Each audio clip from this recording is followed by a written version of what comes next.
네, 여러분 저를 초청해 주셔서 감사드리고요. 사실은 저는 러시아에서 오랜 시간 공부했고 최근에 이제 러시아 우크라이나 침공하고 또 김정은 위원장이 러시아에 방문하고 굉장히 복잡하게 돌아가고 있어서 광범위한 연구를 요구하고 있는데 제가 가장 사실은 갈급했던 부분 중에 하나가 이 제재에 대한 부분이었고 특히 전략물자 수출에 대한 이 프로세스였는데 오늘 이곳에 오게 돼서 소름 끼쳤습니다. 앞서 우리 이 대표님께서 최근 러시아의 여러 가지 전략물자 상황들을 이렇게 소개해 주셨고 또 권명영 박사님께서는 물밑에 있었던 북러 관계의 공식화 이렇게 말씀을 해주셨는데요.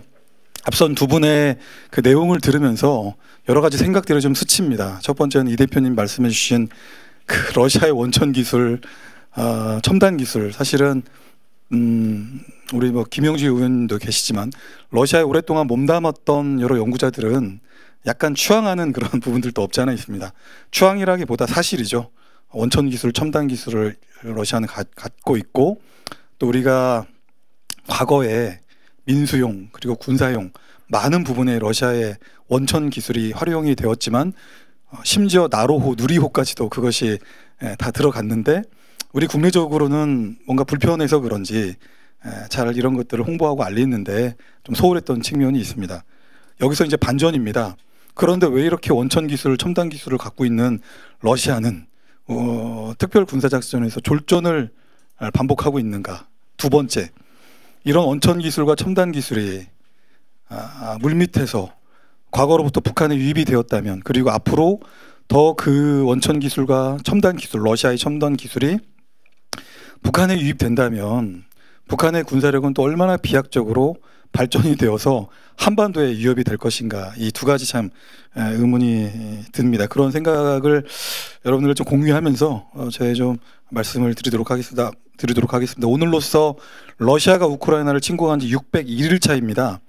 제가 이렇게 러시아가 우크라이나 침공한 지 며칠째입니다라고 항상 어디 가서 이렇게 설명을 하는 이유는 특히 하마스의 이스라엘 기습 공격으로 인해서 이제 또 젤렌스키 대통령의 이런 노력들이 수면 아래로도 가라앉고 있고요.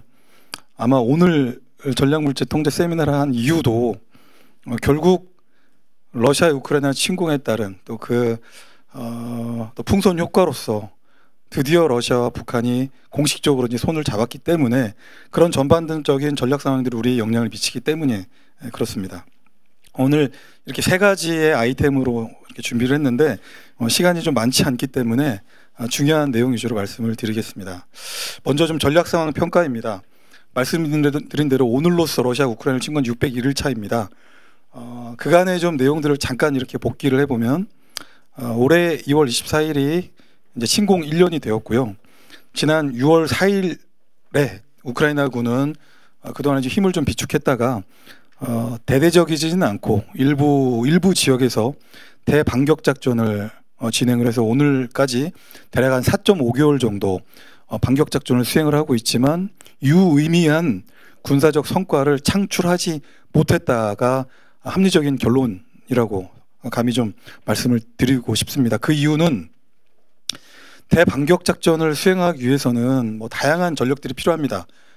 비단 미국이 지원하고 있는 에이브람스, 독일이 지원하고 있는 레오파르트, EA, 6 그리고 영국이 열화 우라늄탄을 탑재시켜서 지원하고 있는 챌린저 이런 전차 말고도 이런 전차들이 원만하게 또 전차 고유의 그런 특성들을 발휘하기 위해서는 공격 헬기, 특히 젤렌스키 대통령이 지속적으로 요구하고 있는 F-16과 같은 이런 항공 우주력들이 기반이 되어야 되는데 그런 전력들이 없습니다. 그래서 두 손이 있다면 지금 한 손만 가지고 싸우고 있기 때문에 젤렌스키 대통령도 대반격 작전을 통해서 유의미한 성과를 달성하지 못할 것이라는 것 알고 있음에도 불구하고 이렇게 하는 이유는 서방의 우크라이나에 대한 전력 제공의 모멘텀이 약화하지 않도록 그런 측면이 있겠습니다. 지난 6월 23일에는 바그너 그룹이 군사 반란을 일으켰고요. 이것의 이제 정치적 의미는 푸틴 대통령은 내년 3월에 있을 대통령 선거까지 최소한 국내적인 정치적 불확실성을 제거했다라고 하는 그런 의미가 있겠습니다. 올해 7월 달에 나토 정상회의 참석 계기에 윤석열 대통령께서 전격적으로 저는 전격적으로라고 생각하고 있지 않은데 사전에 계획되었던 정상적인 외교 행보를 이어갔다고 보고 있습니다. 사전에 계획되었던, 그러나 언론에 사전 공개하지 않았던 키이우를 전격적으로 방문을 했습니다. 저는 좀 이것에 대한 여러 가지 찬성 의견, 비판 의견도 있지만 한국이 가지고 있는 그런 국제적인 위상을 또 고려하고 동맹의 어떤 그런 중요성들을 고려한다면 좀 불가피했던 측면이 있고요. 그 시기가 언제가 될 거냐 좀 고민이 있었는데 적절한 시점에 키이우를 방문했다라고 평가를 합니다. 결국 이것이 나비 효과가 되었을까요? 한 12일 이후에 세르게이 쇼이구 국방장관이 북한의 정전협정 체결 기념일 전승절 계기에 북한을 방문을 하면서 이제 뭔가 8, 9월 달에 엄청난 사건이 일어날 것을 예고를 했습니다. 그래서 사실 러시아를 또 연구하는 분들은 1호가 움직일 수 있다. 북한을 가든지 러시아를 가든지 이러한 사건이 벌어질 것으로 예상을 하고 있었는데 그게 이제 김정은 위원장의 극동 지역 방문이 되었던 것입니다. 그래서 9월 13일에 푸틴 대통령과 김정은 국무위원장의 세기의 정상회담이 이렇게 개최가 되었습니다. 이 부분은 짧게 말씀을 드리죠. 전쟁 이후에 러시아의 상황은 좀 어떠한가. 그래서 바스토친에서 김정은 위원장을 만날 수밖에 없었다. 그 말씀을 드리기 위해서 좀 준비를 했는데 정치적으로 전쟁을 어쨌든 러시아가 감행을 함으로써 민주주의가 좀 후퇴하고 사회 전반적으로 좀 경직성이 강화되는 그런 부정적인 측면을 얘기하지 않을 수 없겠습니다. 외교적으로는 타지키스탄과 키르기스탄 중앙아시아 5개국을 형성하는 국가들인데요. 이 국가들이 계속 싸우고 있습니다. 러시아 힘이 셀 때는 러시아가 이렇게 톤다운 시키죠. 싸우지 말아라. 그래서 크렘린궁으로 집합시켜가지고 앉혀놓고서 정신교육도 하고 싸우지 마. 이렇게 하는데 그게 지금 러시아가 우크라이나를 침공하고 나서 이들 국가의 원심력이 강화되다 보니까 이들을 묶고 있는 제도적 장치 중에 하나인 상하이 협력기구 차원에서의 어떤 러시아의 리더십이 약화되는 것이 아닌가 이렇게 좀 평가를 해보고요. 더 큰 문제는 아제르바이잔과 아르메니아 간의 이 나고르노 까라바흐라고 하는 분쟁 지역을 놓고 시리아 지배를 놓고 싸웠던 지역, 이 또한 우크라이나 전쟁과 하마스 이스라엘 침공 때문에 아예 우리 국제사회 언론에 나오고 있지 않은데 핵심적으로 설명을 하면 아제르바이잔, 아르메니아는 다 러시아에게 중요한 국가죠. 그 중에서도 아르메니아는 러시아의 동맹국입니다. 이렇게만 놓고 보면 당연히 아르메니아 편을 러시아가 들어줘야 되는 것이 모범 정답인데 결론적으로 이 나고르노 까라바흐의 분쟁에서 아제르바이잔의 완승이 되었습니다. 그러다 보니까 이제 아르메니아가 반기를 들기 시작하는데 그 중에 하나가 이제 ICC입니다. 국제형사재판소는 지난 3월 달에 푸틴 대통령에게 전쟁 범죄 사유를 들어서 체포영장을 발부를 했습니다. 그런데 이 ICC에 아르메니아가 가입 신청서를 제출을 했고 아르메니아는 이제 국회를 통과해서 이제 조만간에 이 ICC에 정상적으로 가입을 하게 되는 것입니다. 그렇다면 러시아의 동맹국 아르메니아가 이 ICC에 가입했다는 그 자체의 의미, 첫 번째, 두 번째, 그렇다면 동맹국 아르메니아의 러시아 푸틴 대통령이 만약에 방문을 하게 되면 체포 이렇게 되는 이런 모습들이 발생을 하게 되는 것이죠. 결론적으로 러시아의 우크라이나 침공 때문에 러시아의 영향권에 있는 국가들의 원심력이 강화가 되고 있다. 러시아는 불가피하게 리더십을 잃어가고 있다라고 하는 게 좀 합리적인 평가라고 생각합니다. 경제 부분에 대해서는 다소 다툼의 여지가 있다고 봅니다. 지금 여러 가지 전망치를 봤을 때는 후반기까지 러시아가 그 경제 성장률이 2%에서 3% 정도까지 회복이 될 것이다. 내년 상반기에 가면 개전 이전의 수준을 회복할 것이다라고 하는데 최근 루블화가 간단치 않습니다.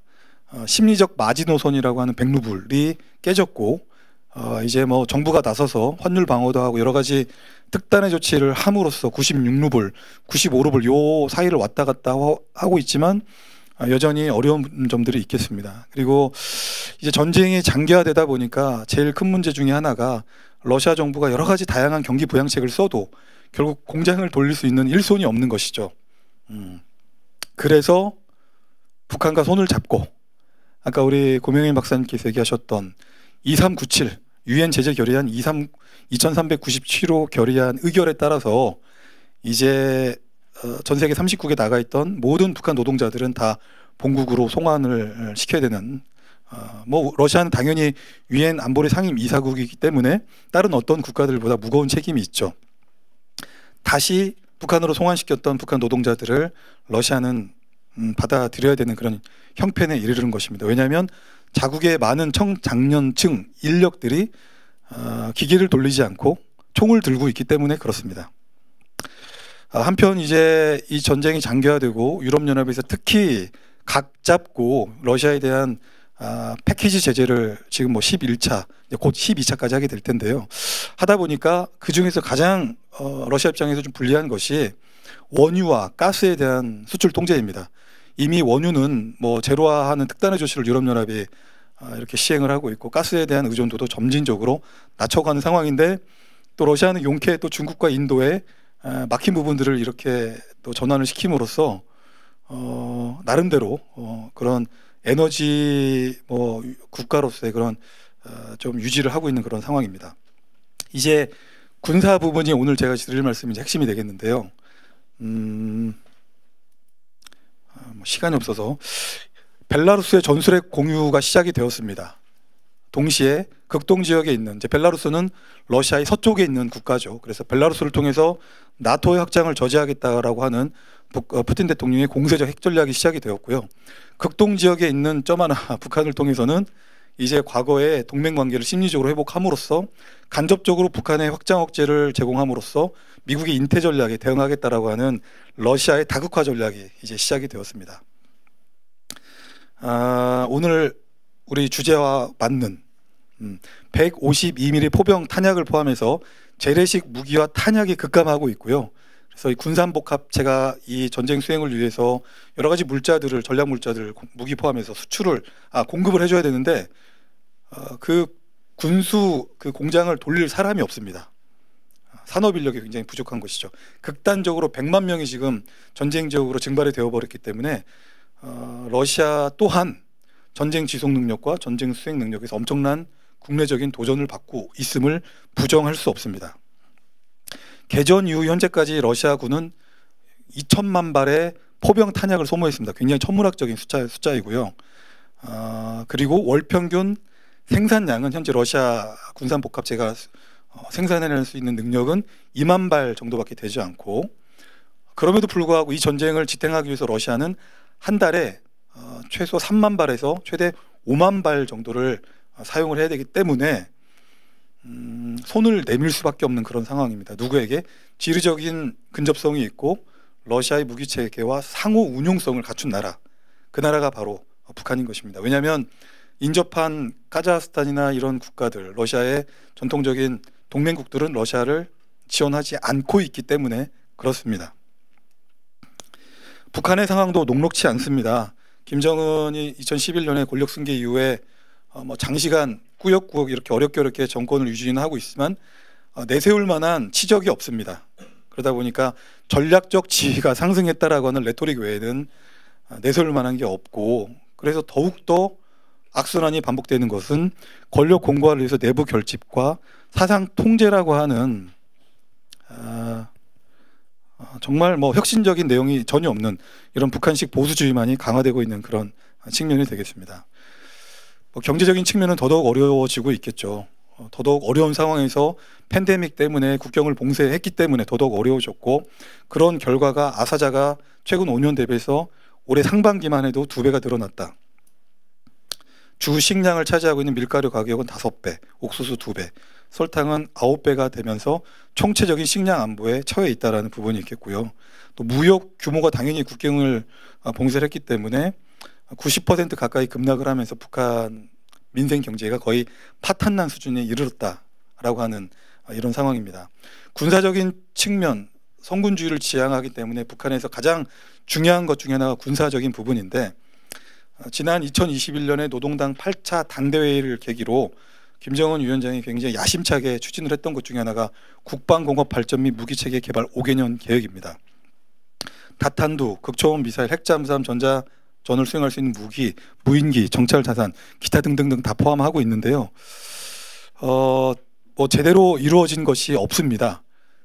일례로 군사 정찰 위성 만리경을 탑재해서 이렇게 천리마 발사체로 쏘아 올렸는데 2번 다 실패했고, 이제 10월 달에 3차 실험을 예고했으나 그 성공 가능성도 회의적이라고 보고 있습니다. 지상군을 뺀 해군과 공군의 전력들은 질적으로 낙후하고 있고, 대부분 무기 체계는 러시아로부터 들여온 미극이라든지 뭐 수호위기라든지 수호위기는 없는 것 같습니다.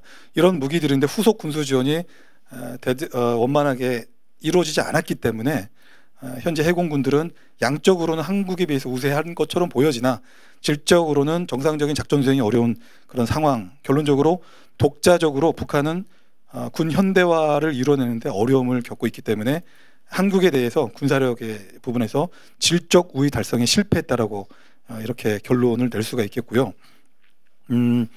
이런 전반적으로 어려운 상황임에도 불구하고 북한에서는 연평균의 뭐 식량이 80만 톤, 그래서 이게 달러로 한 2.78억 달러 정도 부족하다고 하는데, 작년 한 해 탄도미사일 73발을 발사했는데 그게 5.6억 달러, 그리고 1차로부터 6차에 이른 핵실험에 들어간 비용이 최소 11억 달러에서 16억 달러 플러스 알파가 된다는 것입니다. 이렇게 따지면 이렇게 탄도미사일과 핵개발에 들어갔던 그 금액의 수치를 식량으로 이렇게 좀 다시 환산해 보면 최소 북한에서는 5년에서 10년치 인민들을 먹여 살 수 있는 그런 그 식량을 이렇게 탄도미사일 개발과 핵개발에 투자를 했다라고 볼 수가 있겠습니다. 이제 보스토치니 그 정상회담에 대해서 말씀을 드리고자 합니다. 보스토치니 우주기지는 굉장히 중요한 의미를 갖고요. 좀 전에 말씀드렸던 바이코누르 기지는 카자흐스탄에 위치해 있는데 거기서 이제 유인 이렇게 우주선을 발사시키는 곳이고, 플레세치크 우주기지는 저쪽에 아렌겔스크 지역의 북서쪽에 있는데 거기는 이제 군사용 목적의 발사체를 쏘아 올리는 곳이고요. 여기에 바스토치니 우주기지는 민수용이라고 쓰고 필요에 따라서 군사용 ICBM을 발사할 수 있는 그런 곳입니다. 국가 중요 시설이기도 하고 이것이 만들어진 지 얼마 되지 않았기 때문에 2016년도에 건립이 되어서 푸틴 대통령이 입석하에 이제 발사체를 쏘아 올렸는데 그런 곳에서 정상회담을 했던 전례가 없습니다. 그런 곳에서 버선발로 푸틴 대통령이 김정은 위원장을 맞이했다라는 그 자체가 상징하는 정치적 상징성이 굉장히 저는 크다고 보고, 뒤집어서 그것이 또 한국의 상징하는 의미도 저는 더 크다고 봅니다. 아까 우리 김영주 의원님께서 말씀해 주셨는데요.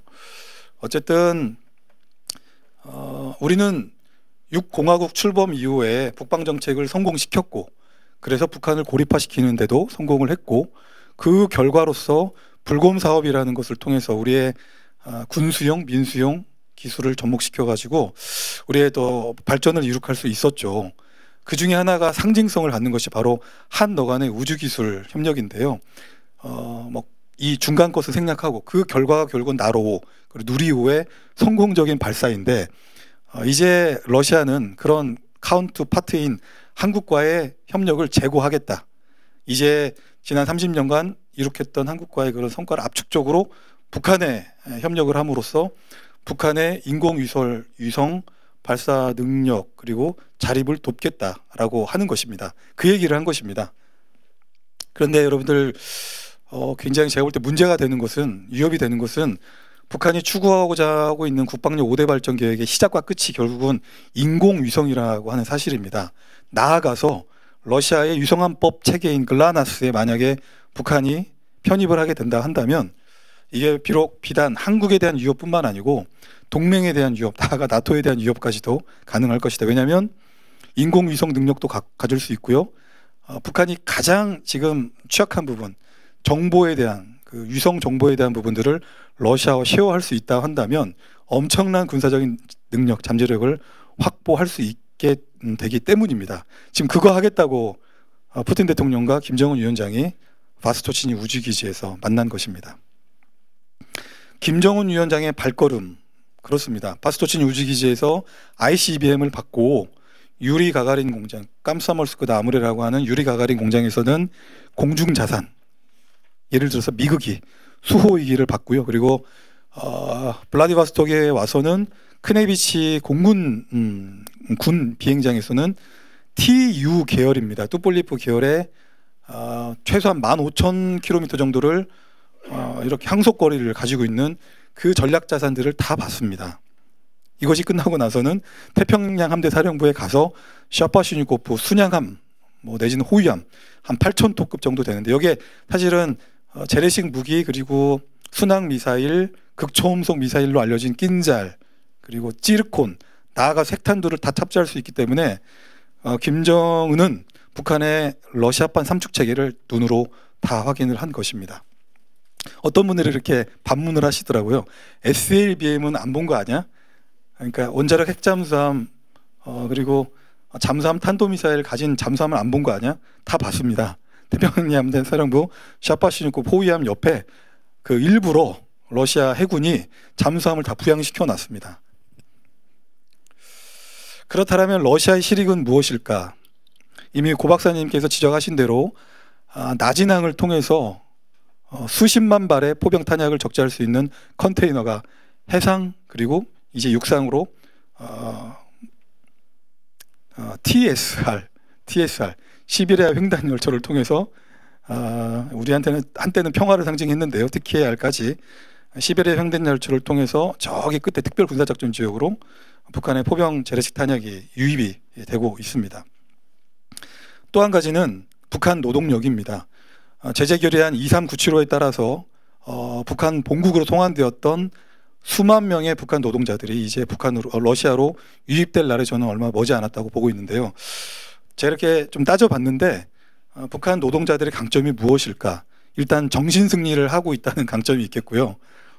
또 한 가지는 러시아의 말 안 듣는 노동자들에 비해서 평균 노동 임금이 한 3분의 1에서 5분의 1 수준이더라. 그렇다면 북한 노동 인력 한 명은 이꼴 러시아 평균 노동자 한 최소 5배에서 8배의 능력치를 갖고 있는 슈퍼 조선 노동력입니다.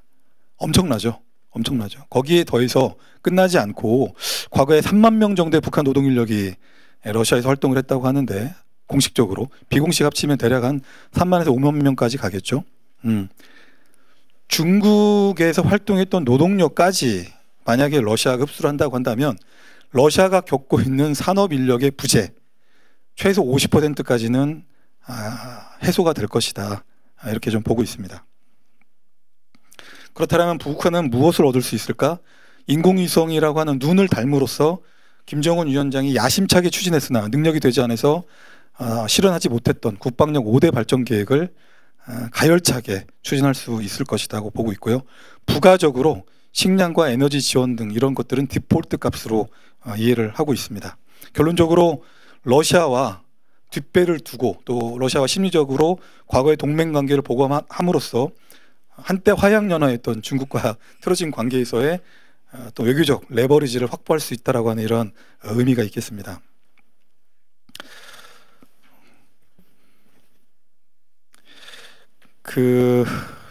시간이 많지 않아서 이거는 좀 이렇게 화면을 참조해 주시고요. 한국의 대응 방향입니다. 저 또한 러시아에서 공부를 했기 때문에 이런저런 러시아에 대한 애정이 있습니다. 그러나 우리가 지금 추구하고 있는 또 정부의 정책이라는 것이 있죠. 또 한미 동맹이라고 하는 거스를 수 없는 또 우리에게 축적된 외교 안보적 자산이 있습니다. 사실 우크라이나 전쟁은 동맹이 없는 서러움을 단적으로 보여준 예이기 때문에 우리는 한미 동맹의 관계의 결속력을 가지고 나가고 우리가 상호 보완적 동맹 관계를 추구한다고 합니다. 그래서 사실 과거에 왜 우리가 러시아와 기술 협력을 했던가? 미국이 기술 협력을 하지 않았기 때문에 그랬죠. 그래서 그런 부분들을 또 외교적인 노력을 통해서 미국과 기술 협력을 좀 다 얘기할 수는 없고요. 기술 협력을 좀 강화시켜 나갈 필요가 있겠습니다.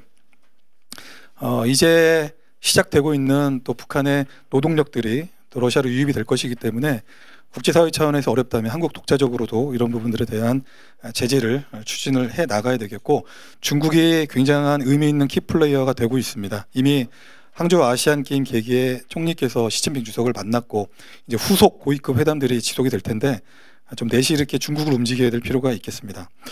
한러 관계는 여전히 어렵습니다. 다들 어려워하고요. 또 공식적으로 어떻게 해야 된다라고 생각은 있으나 입을 통해서 어떻게 해야 된다고 말하기는 굉장히 어려운 상황입니다. 그럼에도 불구하고 우리에게 체감하지 않는 그런 위협들이 지금 엄청나게 다가오고 있기 때문에 러시아를 포기해서도 안 되고 적정 수준에서 러시아와의 대화 창구를 열어놓고 그것도 국방 측면에서는 러시아의 위협이 있습니다. 러시아 해군이 우리 인근 지역에 근접해서 기동을 하고 있고 또 우리 카디지라고 하는 방공 식별구역에 수시로 드나들고 있기 때문에 그런 가운데서 지금 하마스 이런 사태를 포함해서 이런 것들이 우발적으로 한러 간에 어떤 충돌이 일어나지 않도록 적절한 그런 관리가 필요한 시점이다. 이렇게 말씀을 드리겠습니다. 경청해 주셔서 감사합니다.